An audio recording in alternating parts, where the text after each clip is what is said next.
Fun here today. And I thought before I introduced Terry and Liz that I'd probably tell you some things about SOBCon that they won't tell you. And they're not telling you these things because they want to keep it from you, but I think it's so ingrained in the SOBCon culture that they may forget to tell you altogether. SOBCon is an event like no other. It is self-selecting, and you end up with the most phenomenal people in the room who all want to make amazing things happen. So you may not know everybody right now, but you will, and you'll like them, and you'll trust them, but most importantly, you'll come to respect them. And I think that respect is sort of the overarching theme, if I could put it into a word, for SOBCon. And so when you think about respect, the things that Terry and Liz won't tell you is that the respect is everything starts on time. They don't even think about that because they want everything to just run according to plan so that you can get the best experience. They understand that nobody here, regardless if you're standing here, you're sitting there, nobody's smarter than any other person in the room. This is a way to express information, a way to exchange ideas. And so whether the ideas coming from out there or up here or some combination thereof, there's a respect because nobody is smarter than anyone else in the room. And that means if somebody is up here, like you guys are doing now, there's undivided attention, so that we can make the most of the SOBCon experience. Now, one of the things I do want to tell you too, for the people who are sitting maybe 2 or 3 to a table, the way that you maximize your SOBCon experience is at your tables, because these are your masterminds where you're going to spend time taking what's delivered and working on your business. So while we're talking up here, if you're sitting with just a couple of people, feel free to get up and move around so that you can have an opportunity to maximize the dialogue and maximize what you get out of the SOBCon experience. All right, so I want to start off by introducing one of our hosts. And I would say that he needs no introduction, but I'm going to give him one anyway. Because sometimes I think we take it for granted that we know people in our communities on social media, but we don't necessarily know all of the wonderful things that they bring to the table. And so I want to provide a quick introduction for Terry St. Marie, who is the artist formerly known as Terry Starbucker. And Terry is everything leadership. This is somebody who has been working in leadership functions for probably about 28 years or so. He started out as an accountant, if you can believe it, and ended up being plucked out by Jack Kent Cooke himself to work for the Washington Redskins organization. Very, very cool and sexy. I thought you were a quarterback, Terry. You were a quarterback because you were all about leadership. And then he ended up working at Bresnan, major cable company, where he was really influential in their customer service and was able to get their Net Promoter Score, if you're familiar with that, to over 60, which is completely amazing. So, without further ado, I would like to welcome one of your hosts for the weekend, Terry St. Marie.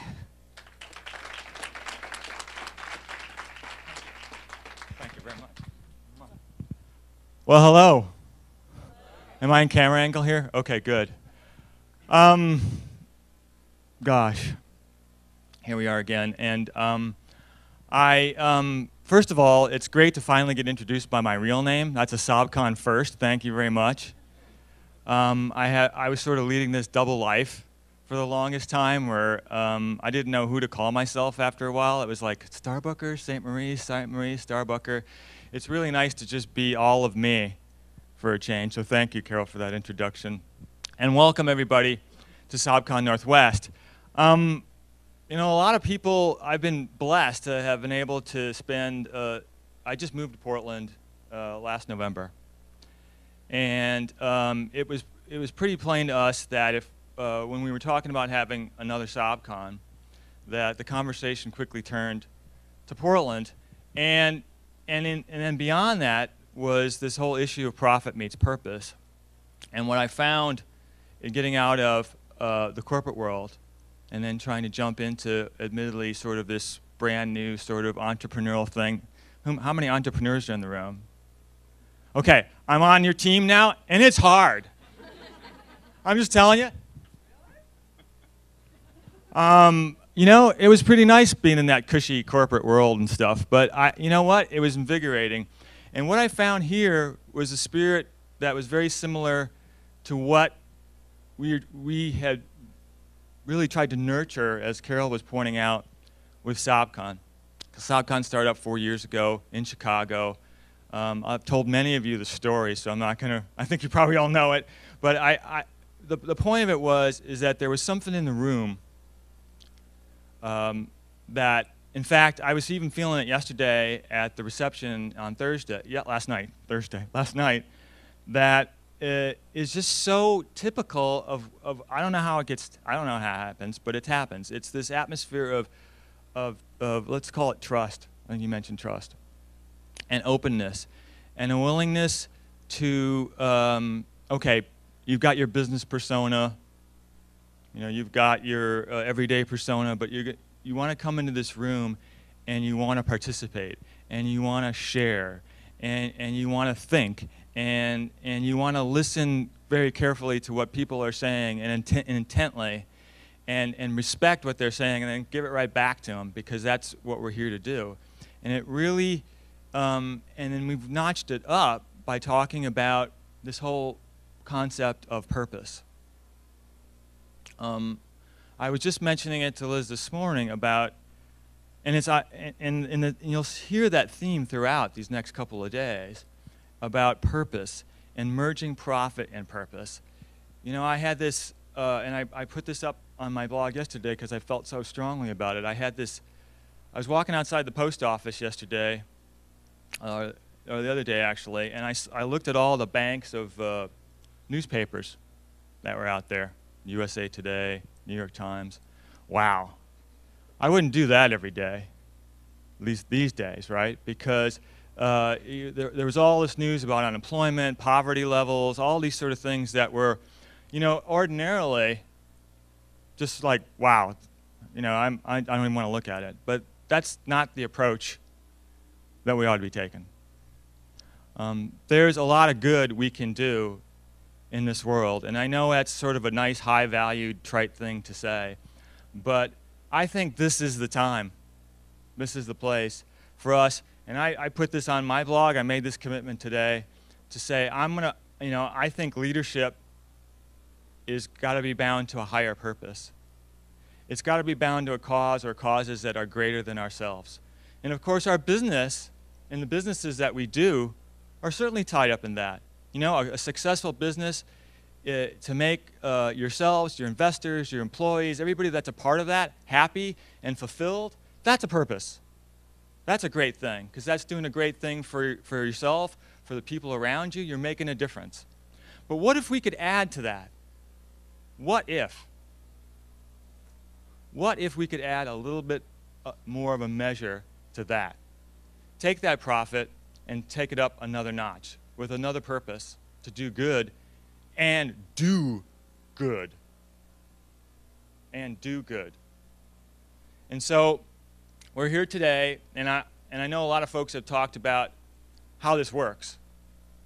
And I think I've said a couple of things about it already, where we need your open minds. We need all of you in this room today. You know, not just the part of you that just sort of got out of bed and drank the coffee and it's like, oh, yeah. We need people that are engaged and ready to talk and ready to participate. Are you ready, Daryl? I'm ready. All right. That's one. Who else is ready? All right. So you know, the mastermind is a cool thing that Liz had developed. She's brilliant, by the way. And we tried it a few years ago, and it really heightened the experience, because the way I put it is, you know, so many conferences, you hear a lot of stuff, You hear a lot of content, and it just goes from one to the next, right? And you're in the halls, and you talk about it a little bit, and it's very hard sometimes to say, well, you do say it sometimes at the conference, wow, that was really cool. I'm going to do something about that. You know, John gets all excited. Right? You see this thing, you see his presentation, some rock star gets up there, it really blows your mind, like Jonathan will. And no pressure. And you go, okay, cool.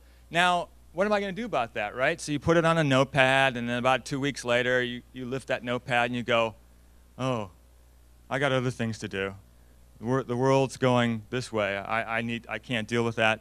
Jonathan, that was great, but I can't do anything about it. Well, that's where masterminds come in. You know, we're gonna have speakers talk to you for 20 minutes or 25 minutes, and then you're gonna have a chance to stop and reflect and think and talk. So you are the conference. This isn't a one-way deal. We're not talking at you for 2.5 days. We're talking with you. We want you to participate. We want you there with us. We want you in this room. When I say in it, I mean in it. I-N in it. All right? And so I'm going to turn the microphone back to Carol, and I thank you very much. Let's have a great weekend. Look forward to it. Thank you, Terry St. Marie, and we'll be learning some more from you this afternoon. And now I have the privilege to introduce my very dear friend and mentor and sometimes mentee, Liz Strauss. And it's sort of hard to even describe Liz, because if you think about people who are outside of the box, Liz is so far outside of the box, she will actually convince you the box is a circle or a truck or perhaps a unicorn. She is, as Terry described it, brilliant. She's a brand strategist, but she is so much more. She has a deep background in educational design, which is how the whole SOBCon mastermind and track came about. And she has any and every accolade that you can possibly think of. If there is a list that was put together for influential people on social media and blogs and just people you want to be around, she was a titan of the web from Davos. I mean, she's just an unbelievable influencer, but more importantly, she is just an unbelievable person. And I think for those of you who know her, just to be in her presence makes you smarter. It brings you up a level in your game. So with that, I would like to introduce your other host for the weekend, Ms. Liz Strauss.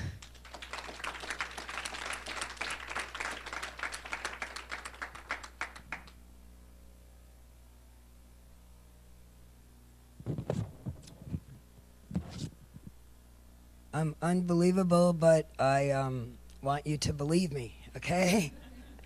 Which is kind of incredible.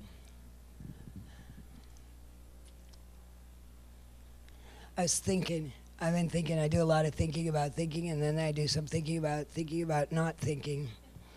And what I was thinking is some of the things that are true in my life over and over again, and especially like, you know, the day I woke up and called up Laurel, who's a really important person in my life, and I said, you know what?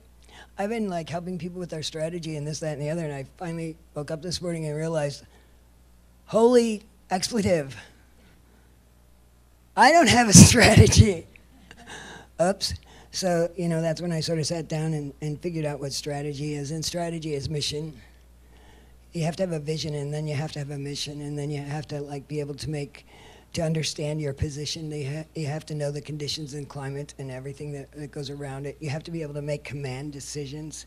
You have to know networks and systems. And, you know, we're pretty good at networks and systems because, you know, like how can you be even anywhere near the internet and not get networks and systems, because everything's so linked, and you know, we just like keep following links to other places, and it gets to be really natural.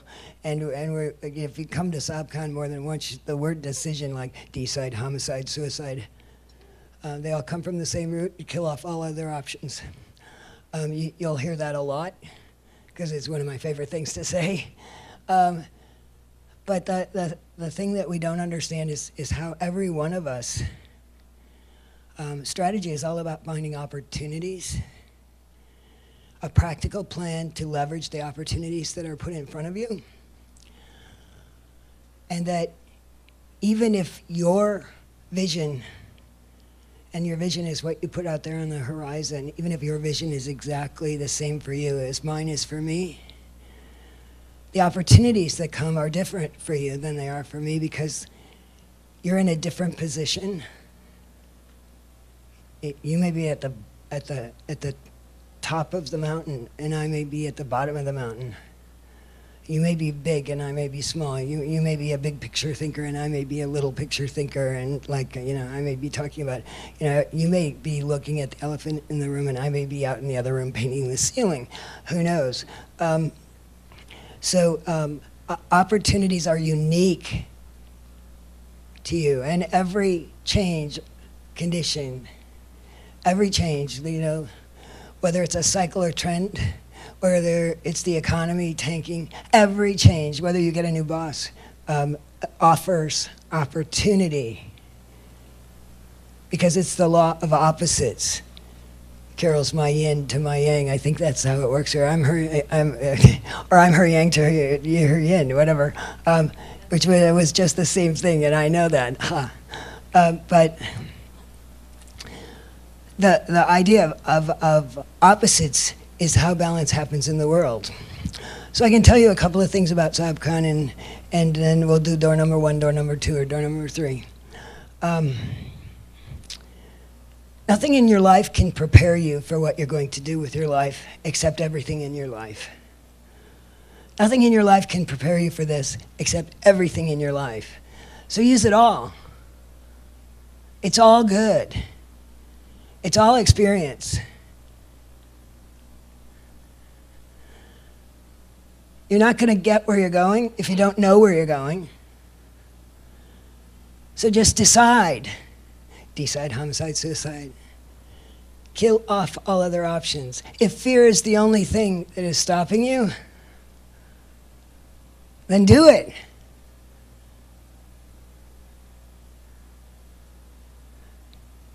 And if you want to do it right,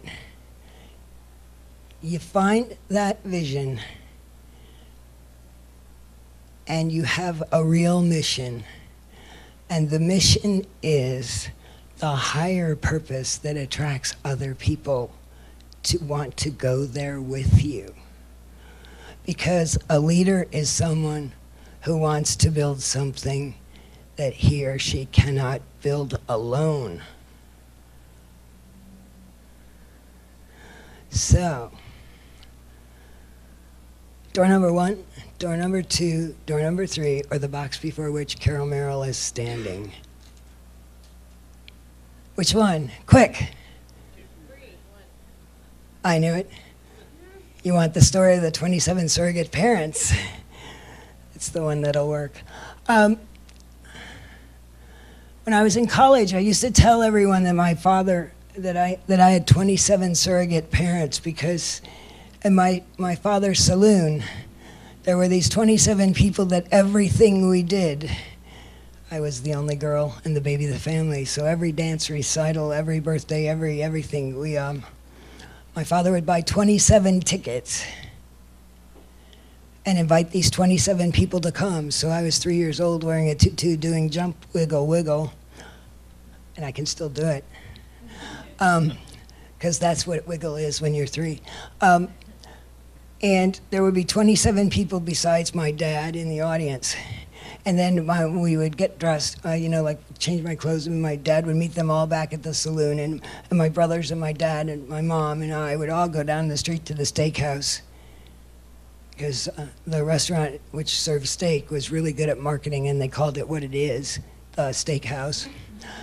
And the bookstore in our town was also really good at marketing. It was called The Bookstore. And you should think about that, because you knew what they sold. And we would sit down and we would all have this fabulous dinner with our server Bernadette, and the one time the busboy dropped 13 glasses of ice water in my lap, and my dad tipped him anyway, or maybe because of it, I don't know. But at the end of the meal, my father would ask for a piece of paper and a pencil, and he would take it out, and he would ask our server, Bernadette, who's working in the kitchen, and he would write it down. And then he would say, you know, is house cat there? Is Roger there? And he would write it down. And then he would he'd look around and see who was working on the floor serving in the one room of the restaurant. And then he would ask who was working in the bar, and he'd write it down. And then he'd write down the name of all the busboys, including the busboy who wouldn't talk to me at school. And then he would write numbers next to all their names. And when I got old enough, I would go like this. And my dad would lay out a wad of cash, you know, big Italian, take out the wallet, take the rubber band off, and lay out a wad of cash that added up to the numbers. And he would tip every person who worked in the restaurant. And like when I got old enough, I'd do this and I'd get $1. My brothers never figured that out. They were 10 years older than me, but just not quite as smart, I guess. I don't know. I'll ask my brother when I see him this weekend. And when I got a little bit older than that, I said to my dad, you know, it must be really cool to take 27 of your friends out to dinner and tip the whole restaurant. That just has to be just so really cool. But I gotta say, it's gotta get really expensive to do that every time I get an A on my report card. And my father said this, baby doll, that's what he called me. I don't know what those people are gonna do with that money. Some will take it home to their family and buy food.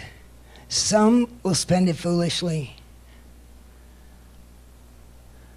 Some will, at 10 o'clock tonight, when the restaurant closes, will walk a half a block down the street into my saloon to buy a drink to say thank you. I should tell you, my father opened his saloon at the height of the American Depression on the day Prohibition was repealed, which is also, by the way, good marketing, just to let you know. With his bootlegger partner, so he already had the customers set up, build your network before you need it. But it was a really powerful thing that he said. And when I started thinking I should tell his story as a case study, and I realized that I had 27 surrogate parents, I realized he had done something that was truly amazing. Because at that table, he had broken down the wall, all of the walls. There wasn't an internal community and an external community and a vendor community and his family community. At that one table were all of the people who helped his business thrive.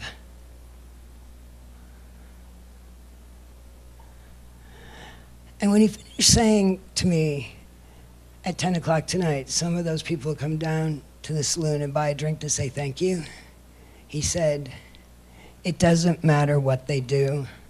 I want them to know I honor their work. That is purpose that brings a profit. And it's very different than leaving a coupon or saying, will you please do this for me? So the one other truism that I was thinking, besides that nothing will prepare you for this except everything in your life, is that probably the hardest lesson I ever learned, but the best one was, when the universe, when the world revolves around you, the universe flies out of balance. And when you always make it about other people, it always works. And that's my best advice to you. And now,